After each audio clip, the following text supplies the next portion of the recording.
Здравствуйте, меня зовут Сергей, я занимаюсь оборудованием от шумных соседей, уже помог людям в 19 странах мира, выслал посылки в 80 городов, у меня 250 отзывов на Авито, больше 100 видео на YouTube-канале, и сегодня я бы хотел снять видео на тему краткие ответы на самые популярные вопросы по теме вибродинамиков, виброколонок, шумных соседей и так далее. У меня обширный опыт различных ситуаций. Чисто на статистике я понимаю хорошо уже, что работает, а что не работает. И какие фатальные ошибки можно допустить, когда заходишь в эту тему. У меня есть канал, где уже 100 видео снято по этой теме, где ответы практически на все вопросы по этой теме. Также есть у меня уже подборка из самых частых вопросов, вот здесь около 30 их, которые задают практически все люди, которые ко мне обращаются. Я тоже это сделал, уже в определенную подборку собрал. И сегодня я хочу еще больше упростить для вас ситуацию. Хочу кратко ответить на все вот эти 30 самых там, или 20 самых популярных вопросов по этой теме, кратко на них блицом ответить, чтобы у вас при просмотре вот этого, скажем, небольшого видео сразу были ответы базовые на все вопросы. Либо для себя, если вы столкнулись, к сожалению, с такой ситуацией, либо если ваши знакомые столкнулись с ней, то вы можете это видео переслать, и человек быстро войдет в тему. Потому что частая ошибка новичков – переоценивать свои силы и недооценивать сложность этой темы. Тема с шумными соседями часто конфликтная, часто эмоциональная. И она не сводится только к тому, чтобы купить какой-то волшебный прибор где-нибудь на маркетплейсе, как-то его куда-то там прилепить, включить звук топота и все само собой решится. Нет. Это очень частая ошибка, которая может привести к череде проблем. Поэтому не стоит в эту тему заходить, не узнав какой-то базовой информации. Рядом с этим видео будут тайм-коды. Если вам интересен какой-то отдельный вопрос, можете сразу туда перематывать.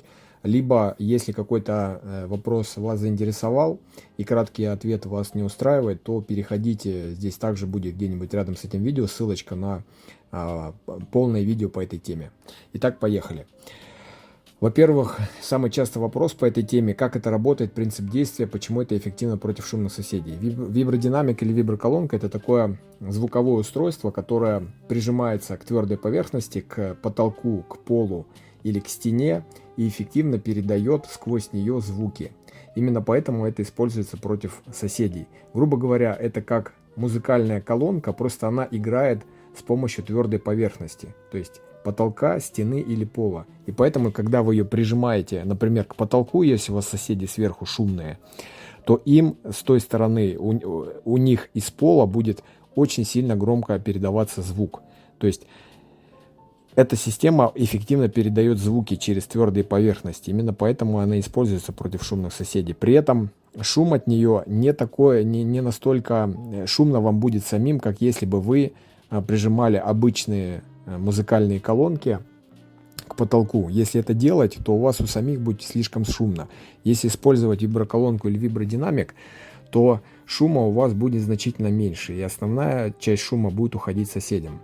Вот. Через это устройство можно включать любые звуки. То есть, повторюсь, это музыкальное устройство, можно включать любые звуки. Но сразу скажу, что не все звуки подходят. То есть есть звуки, которые мною проверено на практике, неэффективны или приводят к куче проблем. Поэтому далеко не все звуки подходят. Следующий вопрос. А что если я устанавливаю виброколонку, вибродинамик, а мне шумные соседи установят такую же в ответ? Это тоже достаточно частый вопрос. Здесь ответ такой, что вы ни 1, ни 2, ни 3 дня, скорее всего, шли к ситуации того, что вы готовы купить вибродинамик. То есть вы, как правило, большинство людей терпят неделями, иногда месяцами и даже годами, думая, что все само собой пройдет, что соседи перестанут шуметь.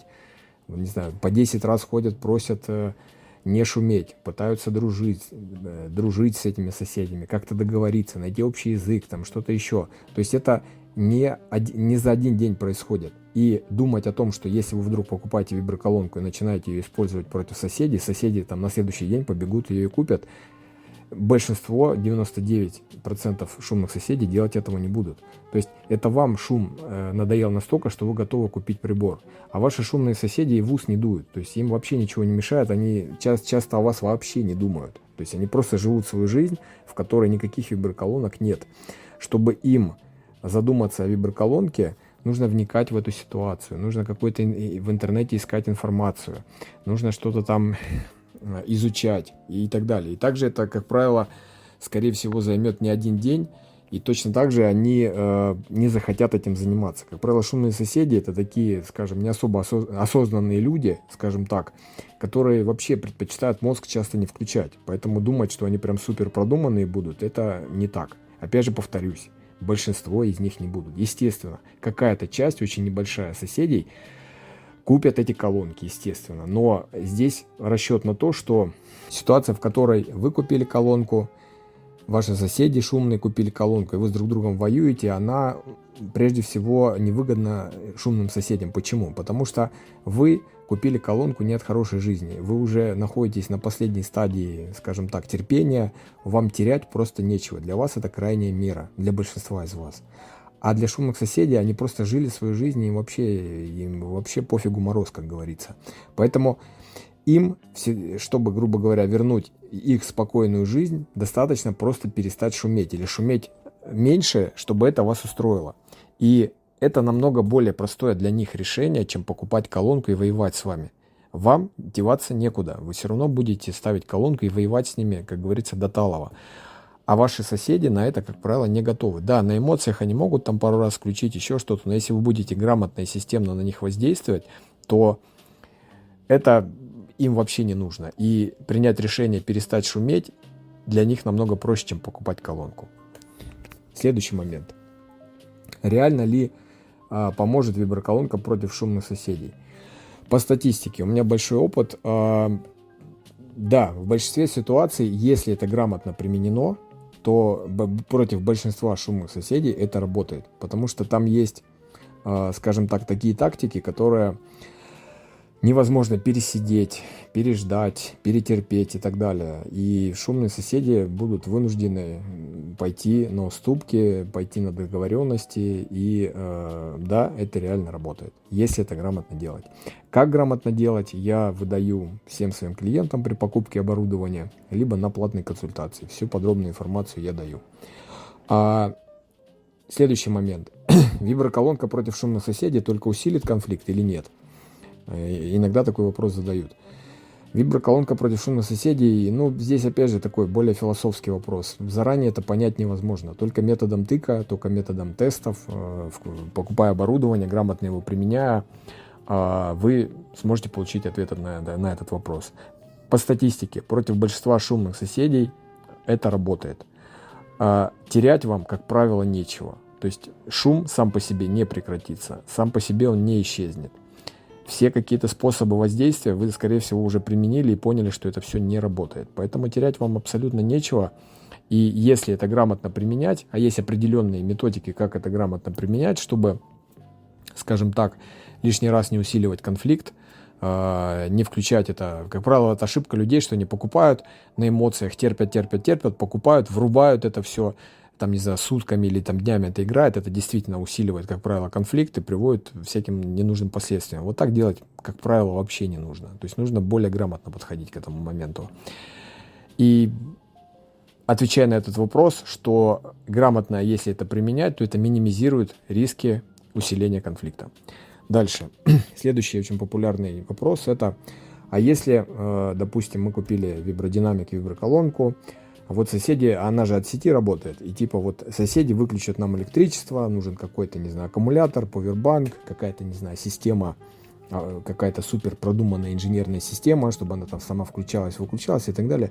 Нет, на опыте, на большом опыте скажу, что это для большинства ситуаций этого всего не нужно. То есть есть давно проверенные подходы, тактики, при которой будут они выключать свет, не будут они выключать свет, вообще не все равно, что они будут делать, это никак им не поможет. Поэтому для большинства ситуаций на старте никаких аккумуляторов и повербанков не надо. Достаточно, что она работает от сети, и достаточно сделать грамотный подход, и весь вопрос решается. Следующий вопрос. Можно ли ее поставить к натяжному потолку или из гипсокартона? Сейчас у большинства людей, у многих, если у вас соседи сверху, то у вас, допустим, натяжной потолок или гипсокартон. Да, к обычному натяжному виниловому потолку в определенных местах можно прижимать аккуратно. Опять же, есть методика, как это делать, уже проверенная, все. То есть дырку вырезать не нужно, по крайней мере, для большинства ситуаций. Если тканевый натяжной потолок, то он плотно натянут, то с ним, да, к сожалению, только какие-то отверстия делать. А обычно виниловый потолок, который у большинства людей установлен, с ним можно работать. Также и гипсокартон. К гипсокартону можно прижимать к самому аккуратненько. Тут тестировать. То есть часть звука, конечно, будет теряться, но все равно звук будет доходить и уже делать такую разведку боем. Тоже в большинстве ситуаций это работает. Либо, если, допустим, с самим гипсокартоном это не сработало, тогда уже думать об отверстиях. Но опять же, отверстия нужны в определенных местах. Далеко не любое место в квартире подходит для установки вибродинамика. То есть место установки пляшется от эффективности, а не от того, где вам удобно это поставить. Потому что есть места, в котором вам удобно поставить, но это будет практически бессмысленно и неэффективно, и никак не сработает против шумных соседей. Следующий момент. Что лучше? Вибродинамик 25 Вт, 50, 100, там, не знаю, какие-то различные есть бас-шейкеры и так далее. На большом опыте отвечу, что для большинства ситуаций 25 Вт достаточно, потому что мощное оборудование 50, тем более 100 Вт и так далее, это очень громкие устройства. То есть 50 и 100 Вт с огромной долей вероятности заденет несколько этажей шумных соседей. Даже если вы считаете, что у вас там кто-то не живет, или живет какой-нибудь дядя Коля, или там квартира пустует, или еще что-нибудь, что вы себе, скажем, уверены, что это так. Вот поверьте мне, я видел колоссальное количество разных ситуаций, где люди через какой-нибудь этаж слышали это мощное оборудование и устраивали, соответственно, такой геморрой людям, которые включали, что лучше этого не делать. 25 Вт грамотно примененных, поставленных в грамотное место, на грамотное крепление более чем достаточно. Дальше. Сколько нужно виброколонок, чтобы хватило на всю квартиру? Если у вас обычная квартира, не знаю, однушка, двушка, там, трешка, начинать можно с одной колонки. То есть, допустим, я продаю колонку, у которой универсальное такое крепление, его можно за секунды снять, за секунды поставить в разные места квартиры, быстро поставить, быстро убрать, быстро перенести, если надо. Поэтому начинать можно всегда с одной колонки. И если ситуация, скажем, не решается с помощью одной колонки, то действительно можно докупать там одну или еще что-то. Но на старте думать о том, что вам надо сразу купить 10 колонок, обвесить ими всю квартиру, это ошибка. То есть этого не нужно делать, потому что очень-очень-очень важный фактор в борьбе с шумными соседями — не задеть непричастных соседей. Потому что если вы устроите какой-нибудь Армагеддон своим шумным соседям, то и будете включать много колонок или слишком громко, то это все услышат непричастные соседи, которые же уже вам могут устроить Армагеддон за то, что вы мешаете им. Ваши попытки объясниться с ними, что, мол, вот это там шумные соседи, они нам мешают, это против них и так далее, им будет плевать. Большинство из этих людей будет плевать. Они скажут: вы для нас шумный сосед, вы нам мешаете. Поэтому прекратите это немедленно. Поэтому на старте начинать с одной колонки, грамотно примененной, и уже докупать по мере необходимости. Дальше. Как включать и выключать вибродинамик удаленно? Тоже некоторые люди, особенно с инженерным образованием или уклоном, сразу начинают думать, что им нужна какая-то сложнейшая там инженерная система с какими-то там сложными схемами и так далее. Это все на опыте, повторюсь, на большом опыте я утверждаю, что это все не нужно. Это лишнее усложнение на старте. То есть усложнять нужно только по мере необходимости. На старте сразу делать что-то сложное для большинства ситуаций вообще это не нужно. Включать и выключать удаленно, здесь сразу возникает риск того, что это электроприбор. 1 на миллион, но все равно существует всегда риск, что какая-то искра, там что-то произойдет, какое-то короткое замыкание, что-то пойдет не так, не дай бог. риск пожара намного больше, это очень большой риск, и лучше в это не играть. Поэтому для большинства ситуаций, особенно на старте, вообще все это не надо. Это все лишняя заморочка, геморрой, которым просто не нужно вообще на это время тратить. Повторюсь, на большом опыте у меня уже все учтено, и при покупке там прибора у меня, или, допустим, при покупке платной консультации у меня, если у вас уже есть прибор, я все эти моменты объясняю. На старте удаленное вот это выключение вообще не нужно для большинства ситуаций. Следующий момент очень важный. Законно ли это все? Кратко отвечу так, что есть закон, который регулирует норму шума в жилых помещениях. То есть днем в жилом помещении должно быть не больше 50 дБ шума, а ночью не более 40. И, соответственно, точно так же, будем честны, да, если вы смотрите это видео, скорее всего, вы столкнулись с шумными соседями, и вы понимаете, что ваши соседи шумят далеко, скорее всего, больше, чем эти цифры, и, скорее всего, никакой закон им не помеха. Никакая полиция, никакие там какие-то службы опеки, какие-то жалобы в какие-то ЖЭКи, МЭКи и так далее. Ничего им за это нет.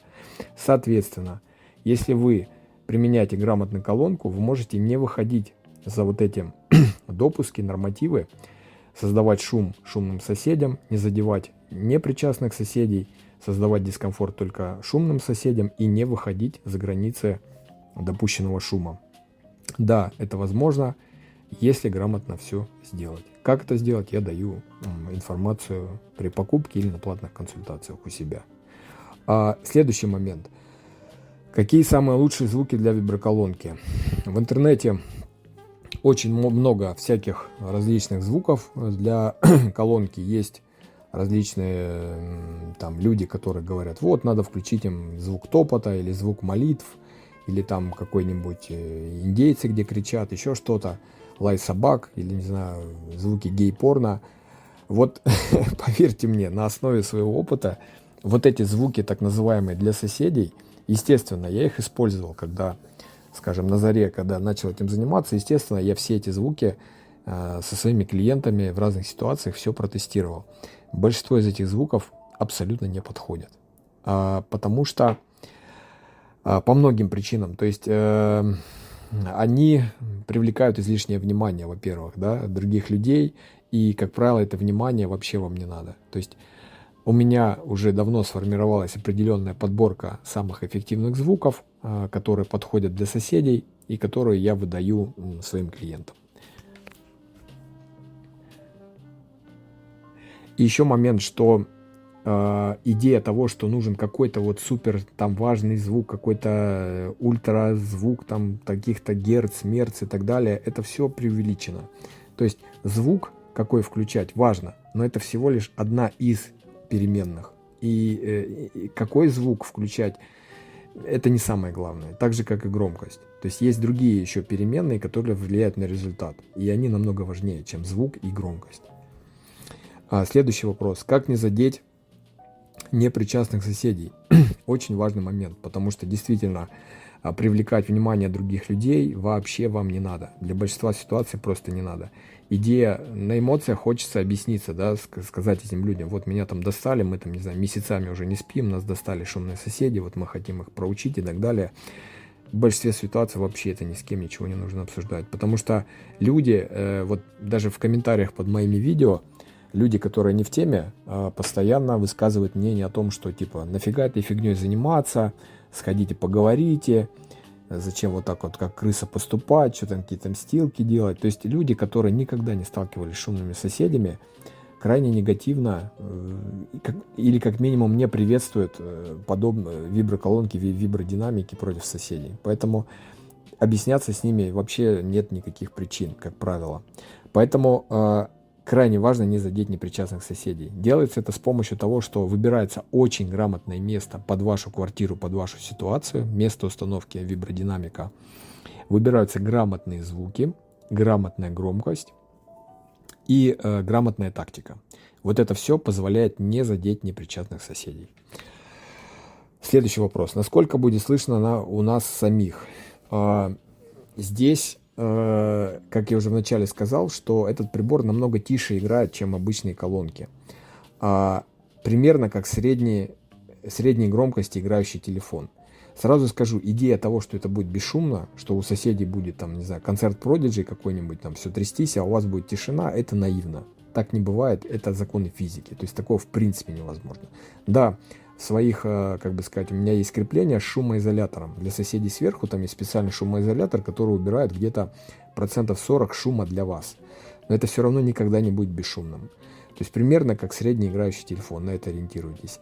И опять же, если вы исходите из идеи того, что это надо сутками включать, вы должны под это спать, там, не знаю, дети ваши там будут играть, это не так. Для большинства ситуаций часами, днями или сутками играть она вообще в принципе не должна. Поэтому шумность для себя это не такой сильно важный фактор.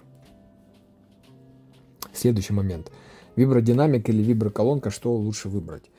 Это термины, часто под ними подразумевают одно и то же. Формально виброколонка это такой прибор, где все в одном. То есть там вибродинамик и аккумулятор, она полностью автономна, она сама по себе. Это удобно, нет никаких проводов, ни усилителей, ничего.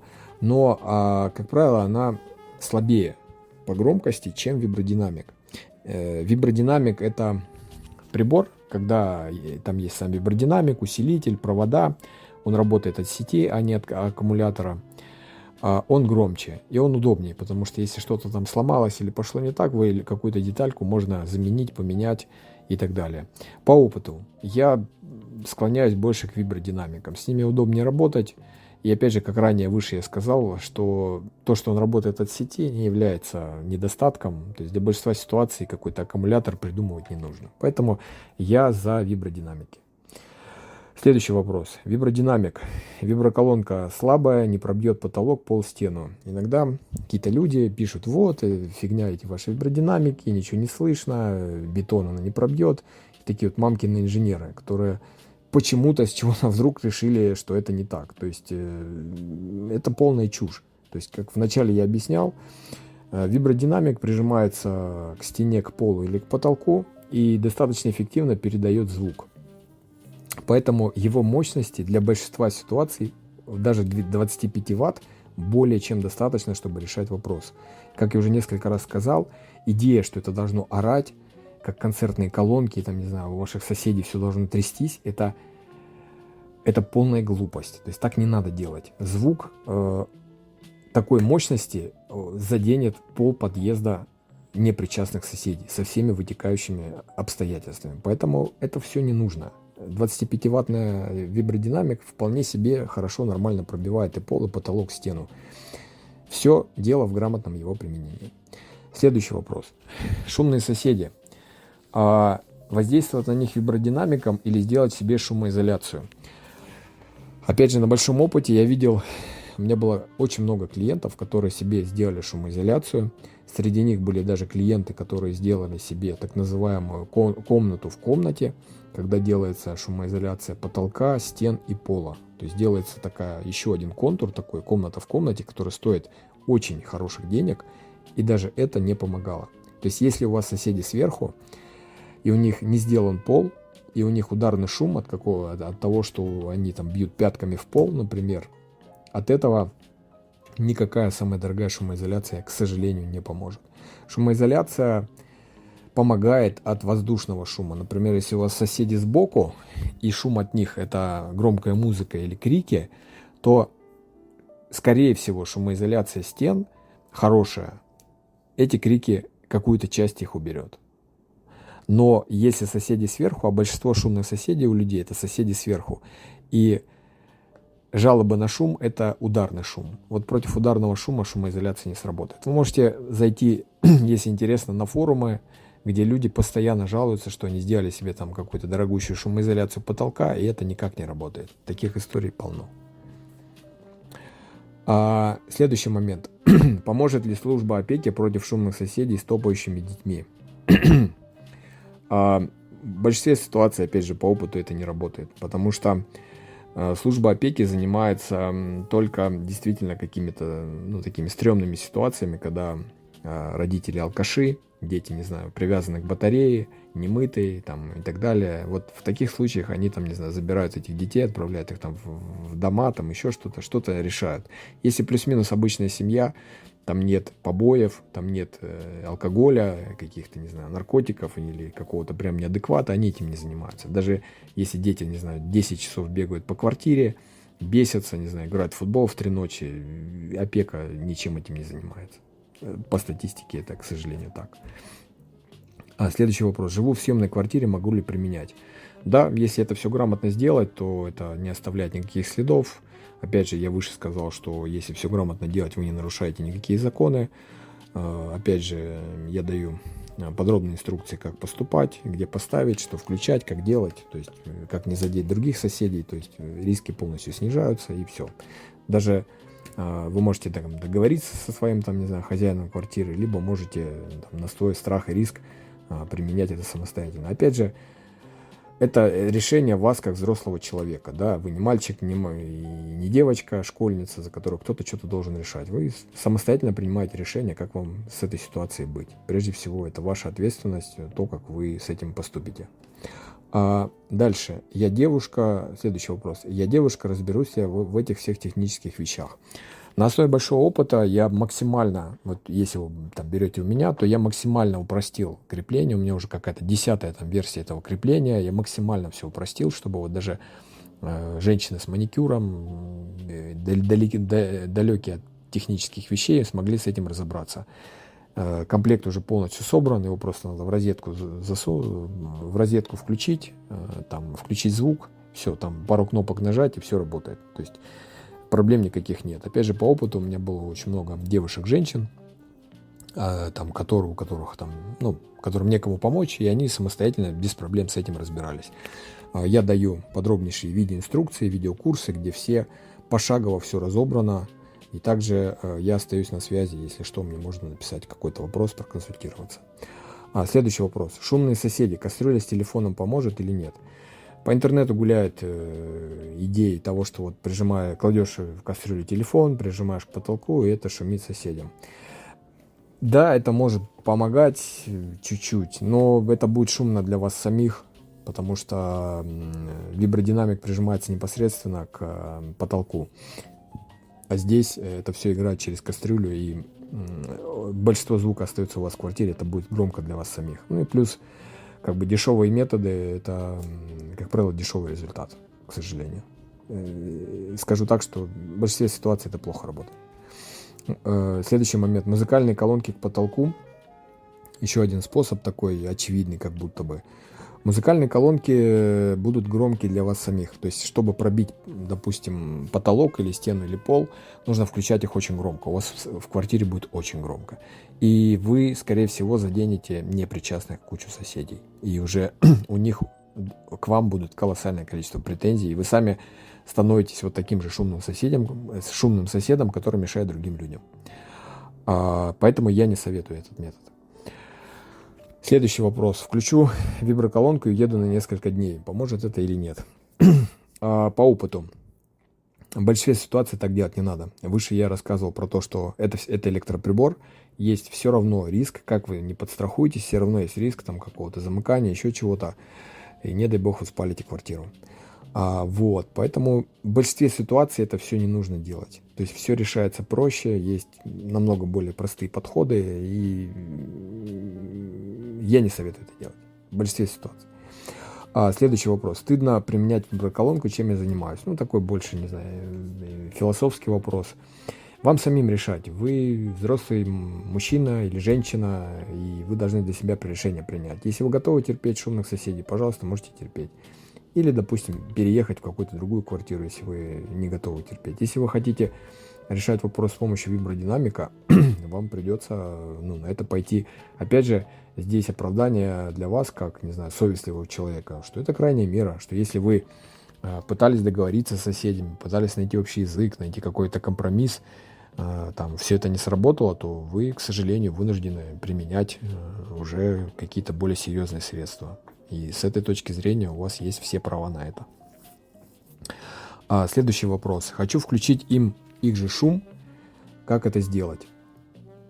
Опять же, эта идея часто возникает у людей, которые либо технически опытные люди, различные там инженеры и так далее, либо совсем такие мечтательные новички. Подобная система в большинстве случаев вообще не нужна. Во-первых, вот даже занимаясь этой темой, я понимаю, насколько технически сложна такая система. Готовых их не продается, по крайней мере, я точно не видел. И вероятно, если делать это все нормально и эффективно, это будет стоить очень дорого. То есть это как будто, если вам, допустим, из Москвы нужно там доехать до Санкт-Петербурга, вы бы, там, не знаю, летали на частном джете. То есть на частном самолете можно полететь? Можно полететь, но это будет стоить, не знаю, в районе 10 тысяч долларов. Либо вы можете доехать просто на Сапсане за колоссально меньшие деньги. То есть если цель просто попасть в Петербург, то очевидно, что ехать на Сапсане или там полететь на самолете на обычном будет эффективнее. Зачем вам за 10 тысяч долларов лететь, если вы, там, скажем, не какой-то миллионер? То есть это слишком избыточно, не нужно и вообще неэффективно. То есть какая разница, какой шум они получат? Вопрос ведь не в том шуме, который они получат, а в том, чтобы они перестали шуметь. И то, чтобы они перестали шуметь, достигается намного проще. Для этого не нужны никакие сложные системы. Вибродинамика, грамотно примененного, вполне достаточно. Следующий вопрос. Шумные соседи. Как определить момент, когда хватит терпеть и пора применять виброколонку? Как я уже выше говорил, что как разумный человек, как адекватный, вы, естественно, надо начать с того, чтобы сходить к этим соседям, поговорить. То есть, если вы никогда не разговаривали с шумными соседями, просто терпели, злились и решили купить виброколонку, то это ошибка. То есть, нужно разговаривать с этими людьми. Даже если вам сильно не хочется, они вас бесят, раздражают и так далее, нужно сходить, увидеть этих людей, как минимум, кто они, что они, донести до них информацию о том, что они вам мешают, потому что есть люди, которые, мы же, как бы сказать, все люди разные, и эти люди могут искренне не понимать, что они шумно себя ведут по тем или иным причинам, по причинам воспитания или еще культуры, или еще неважно почему. Важно, что вы, как разумный человек, делаете шаги. То есть нужно сходить и поговорить, донести им, что они шумят, что вас это не устраивает, четко сказать им, какой конкретно шум вас не устраивает, в какое конкретное время и так далее. И не нулевая вероятность, что эти люди могут вас услышать, и вы договоритесь как минимум о компромиссе. Если вы это сделали, и вас, предположим, не услышали, они вам пообещали, что не будут, но они продолжают, потом они просто перестают открывать дверь, дальше вы, допустим, обращаетесь в различные органы, еще что-то, это все тоже не помогло, только тогда можно рассмотреть вариант как крайнюю меру покупки вибродинамика и виброколонки. И опять же, даже если вы используете виброколонку, то делать это максимально правильно, чтобы не задеть непричастных соседей. Тогда это имеет место быть. Следующий вопрос. Купить самому или заказать комплект? Ну, имеется в виду купить вибродинамик, виброколонку. Я рекомендую заказать. Если вы, как в любом сложном деле, да, скорее всего, вы кем-то, вероятно, работаете. И, вероятно, не один год набирались мастерства в своем деле. И наверняка вы сталкивались с новичками, которые приходят в вашу тему и думают, что они сейчас вот с ноги дверь откроют, там тем все понятно, фигня, фуфло там и так далее. Вот таких же людей постоянно вижу я. Я занимаюсь этим несколько лет своим делом, я понимаю, насколько здесь масса нюансов, и я постоянно вот с такими самонадеянными новичками пересекаюсь. Эта тема сложнее, чем она кажется. Здесь масса факторов и рисков, о которых вы даже знать не знаете на старте. То есть тема не сводится к тому, чтобы просто купить эту фитюльку, куда-то там прилепить ее на шкаф и включить топот. Нет. Вот это, как правило, не работает или задевает непричастных соседей, у вас куча конфликтных ситуаций и так далее. Лучше обратиться к специалисту, ко мне, либо кому-то еще, кто этой темой занимается, потому что вы покупаете опыт. Вас оберегают от минного поля различных глупых ошибок новичков, на которых можно подорваться. И особенность этой темы, вот именно шумных соседей, эта тема эмоциональная и конфликтная. То есть своими неграмотными действиями вы можете спровоцировать какой-то конфликт, который вам может стоить намного дороже, чем какие-то несколько тысяч рублей, которые вы переплатили, занимаясь этим, переплатили, скажем так, специалисту, чем ежели бы вы сами разбирались в этом вопросе. Опять же, если вы технически не соображаете, а большинство людей, которые думают, что они сейчас сами все сделают, они технически вообще не соображают, можете купить какую-нибудь фигню, которая у вас через день сгорит, либо неправильно ее применяете, вы ее испортите, либо не достигнете результата, и в итоге будете все равно покупать, опять новый прибор или обращаться к специалисту. И подтвердите старое правило о том, что скупой платит дважды. Я рекомендую в этой теме обратиться к специалисту, потому что очень много рисков и важных факторов, которые необходимо учесть. Следующий вопрос. Мои близкие против, чтобы ее поставить, имеется в виду виброколонку, что делать? Четко разделить приоритеты. Если вы готовы терпеть шум, страдать и смирились с этим, то это ваше право. Если ваши близкие готовы на это, пожалуйста, можете это терпеть. Если вас это не устраивает, то очевидно и разумно надо применять какие-то иные способы воздействия на соседей. Опять же, если вы сходили, поговорили с ними, если вы там привлекали органы, все это не сработало, то применять колонку как крайнюю меру, к сожалению, иногда нужно. Опять же, некоторые думают, что это надо сразу устраивать какой-то Армагеддон. Нет, в большинстве ситуаций вообще этого делать не нужно. Вы можете аккуратно начать использовать эту колонку и наращивать давление на шумных соседей только по мере необходимости. То есть есть разные тактики, есть разные подходы и так далее. Вот. Поэтому на каком-то семейном совете вам нужно взвесить все за и против и принять решение, как взрослые люди. Что вы хотите? Или терпеть, страдать, переезжать, либо бороться за свою тишину. Вот. Итак, это были все основные вопросы. Вот здесь я прикреплю рядом с видео ссылочку. Если какой-то из вопросов вам хочется более подробно разобрать, то вот здесь ссылочки на отдельные видео по этим темам. Вот. Пожалуйста, смотрите. Если вас задолбали шумные соседи, то вы можете обратиться ко мне за комплектом или за платной консультацией. Вот. Спасибо вам за просмотр и до встречи.